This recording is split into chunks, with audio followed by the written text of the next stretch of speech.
Mayoral Memo with Matthew Dickerson from Dubbo Regional Council.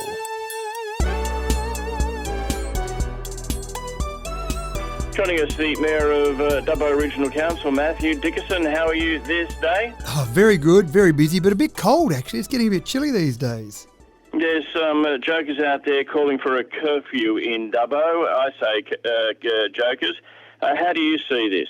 Well, it's a pretty ridiculous scenario, really. I just don't know how you would have a dusk to dawn curfew, which is what a couple of people on social media have been calling for. Now, a slight problem here, Rod. Council doesn't have the power to actually implement a curfew. If there was a curfew there, we wouldn't have the resources or the personnel to go out and police the curfew. So that's all a bit ridiculous. But they start to look at the crime. They're obviously calling for this curfew to curb the terrible and inverted commas crime wave going through Dubbo. Now, there is crime, and unfortunately that's a part of modern society. I'd love there to be no crime at all, but of course that's a reality in terms of what we live with. When I look at the data, in the last year, Rod, we've seen a 3.6% increase in motor vehicle theft and a 4.5% increase in break and enters. Now, that's an increase, so I don't like to see an increase. But to put it in context, across the state, for example, we saw a 17% increase in motor vehicle theft. So it's not as if 3.6% is a crime wave. Keep in mind that the population in Dubbo has also increased by 0.91%. You increase your population, you're going to get an increase in crime. And also, people have been coming out of restriction. So this is comparing 2022 calendar year versus 2021. So you get people coming out of their COVID restrictions, you're probably going to get a bit more activity. So again, don't get me wrong, I don't like to see any crime at all, but I don't think there's anything resembling a crime wave. We've got some small increases. And as the Mayor and as Council, we don't control the police or the sentencing laws or the magistrates or even social housing that might lead to a few people being out on the streets and committing crimes. So it's very difficult for Council to do anything about this. But again, I think the police are doing a wonderful job. If there's any problem here, one of the bits of feedback I hear sometimes is that the police do a great job and they manage to catch people doing some of these crimes, committing some of these crimes, but then they seem to go through the court system for whatever reason a bit too quickly. If you had a curfew, exactly the same thing would happen. You would simply have people going into the court system and then back out because they'd been caught outside their curfew. The only other thing I thought, Rod, was quite funny, I saw a few comments on social media afterwards and said, so the people that are stealing cars and robbing houses, do you think they'd be worried about a curfew? Do you think they'd be going, oh no, we better be home tucked up in bed safely because the curfew's on, we better not steal that car now? I'm pretty sure the penalty for stealing a car is a bit worse than being outside past the curfew. Yes, and it comes down to, parental guidance and making mountains out of molehills. Now, let's move on. Early morning walk. You went on one with a group of people recently? There's the group, a department from the Communities and Justice Department, and there's a few people who do go for a walk a couple of times a week around Dubbo, just in the early morning, just to see what the situation is with people sleeping rough. And I attend various meetings where we talk about the homeless situation. Again, it's a bit of a problem for council because we don't control social housing. We've got very little control over the homeless situation, but obviously it's of concern to council and concern to me as the Mayor. And I actually talked at one of these recent meetings and I said, well, I'd like to actually go on one of those walks if I'm allowed to. And so they arranged that and I went on an early morning walk around Dubbo. We started bright and early, went for about 7 kilometres, walked for about 2 hours just to go around and look at all the common spots that people sleep. But it wasn't actually as bad as I'd been led to believe.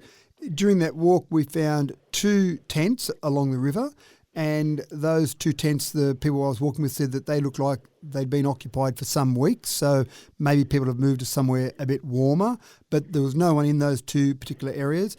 And then we found 2 cars that have been basically in the same spot and looked like there was some bedding and some material in there that appeared to be people sleeping in those 2 cars. Again, we couldn't find the people because I was really interested to talk to the people to find out how they'd ended up in these situations, but we couldn't find any people. So there were no people out there when we did the walk.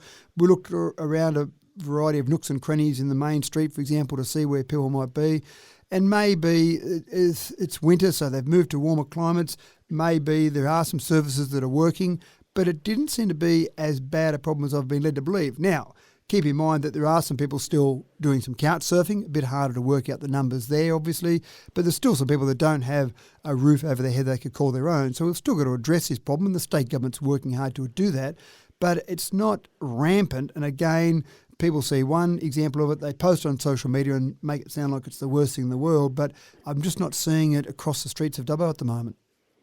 All right, what's happening with the South Dubbo Bridge? Well, we don't have one, and we're doing some planning because we've got to make sure, as we continue to grow our population on both sides of the river, we've got to make sure we've got enough river crossings. Of course, at the moment, we've got the LH Ford Bridge, we've got the Sarisia Bridge. Down a fair bit further to the north, we've got the Troy Bridge. There'll be the new bridge, or what people mainly call the River Street Bridge, but now it's being renamed the New Dubbo Bridge. I don't know how long you can call it the new bridge before it's an old bridge, but that's the current name for it. But when we looked at some analysis of that new bridge, the amount of traffic that will take off the LH Ford Bridge, which gets pretty congested at the moment, is only 1% of the traffic on that bridge. So we've got to start putting some planning in place for another bridge, and we're looking at further down south, roughly, and not exactly, I don't want people to get in a panic yet, but roughly along the alignment of Tamworth Street that will line up to Mayoral Road over in North Dubbo. There's a few options there we're still looking at, but we've got to start putting the planning in place. We believe that bridge will be needed by the year 2030 as our traffic and population grows. Then we'll need that bridge, but it's going to be a fairly expensive bridge, I'm guessing at the moment, but I imagine you'd spend easily $30 or $40 million on a bridge like that. So we've got to put some planning in place, get some plans done, and then start looking to state and federal government for some funding for that. But we've got to have that long-term strategic focus. All right. You've announced, or the council, the Dubbo Regional Council has announced the next Dreamfest. Yeah, we've had a few interruptions with Dream. It started back in 2011. Obviously, as with so many things, COVID came along and knocked things around a little bit, knocked the momentum out from Dream. And then last year, one of the main features of the Dream Festival is the Lantern Parade, but an incredible spell of weather there at the time meant that we couldn't actually even run the Lantern Parade. So this year, barring pandemics and tsunamis and mouse plagues and weather and everything else, everything's going to go ahead fantastically, I hope. It's going to be in September this year instead of October, and really it's just a month of celebration of a whole range of things in September. At the moment, 2 events have been announced. Zoocoustic on Sunday the 3rd of September. That'll be an outdoor daytime concert at the zoo. And then on Saturday the 9th of September, we've got Dream Lanterns that'll be on through the CBD of Dubbo, and other events will be added to that as we go. So hopefully back bigger and better than ever this year. Another reason to go to Dubbo is the Young Archies. Young Archies, actually, I was really impressed with the Young Archies.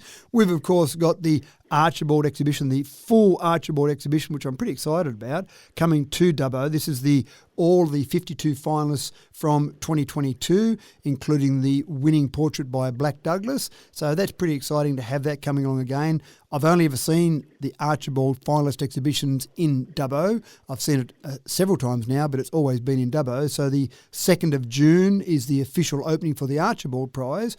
But the Young Archies is something that's held before, in this case, before the full Archibald, and this is open to children from the age of 5 right through to 18. There's different categories there.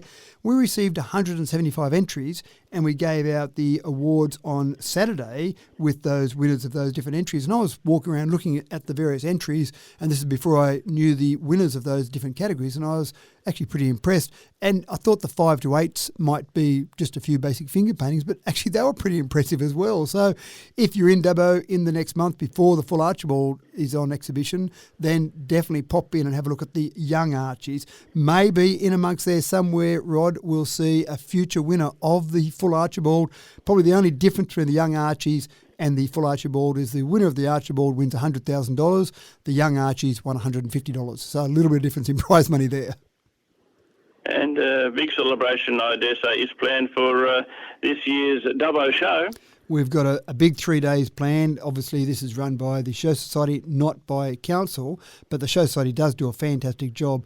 19th of May will be the first day. That's the Friday.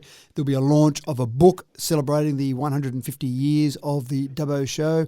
On Saturday, the 20th of May, will be the official opening. We've got Her Excellency, the Honourable Margaret Beasley, the Governor of New South Wales, will be attending the show and officially opening the show, and then the show concludes on the Sunday. So 3 days as per normal with the Dubbo show, but a big 3 days celebrating 150 years, and well done to the volunteers over all those 150 years that have been involved in the Dubbo show.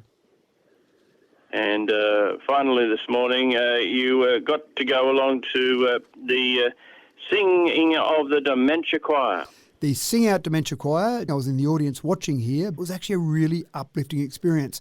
This was only started 8 months ago, this choir, to give more activities for people suffering from dementia. And one of the things that was commented to me by one of the organisers was that some of these people might not be able to remember their children, they don't remember what happened yesterday, but you put some music on and a song they're familiar with, and suddenly they start singing fantastically. And some of them still had the words on stage with them, some of them could remember the words, but the bottom line was that it was just so uplifting. They walked on stage, they were excited, they were waving to people, they were really keen to be there, and most of the audience, as you can imagine, were family members, so they were excited, some of them were in tears. It just was a really uplifting experience. I've been to lots of entertainment at the Regional Theatre, lots of great acts, international acts, all the rest of it. But this one was the most uplifting experience I've ever been to. So well done to the organisers there. This was their debut performance. But they're getting somewhere in the vicinity of 80 people attending their choir each week to practice their songs and go through that and keep practicing. I don't know whether they've got plans to have concerts in the future. I hope they do, because I'd love to go along and see another one. Matthew Dickinson, thank you for your time today. My pleasure, Rod. Thank you for letting me talk to you and more particularly your listeners across your 130,000 square kilometres of listening area.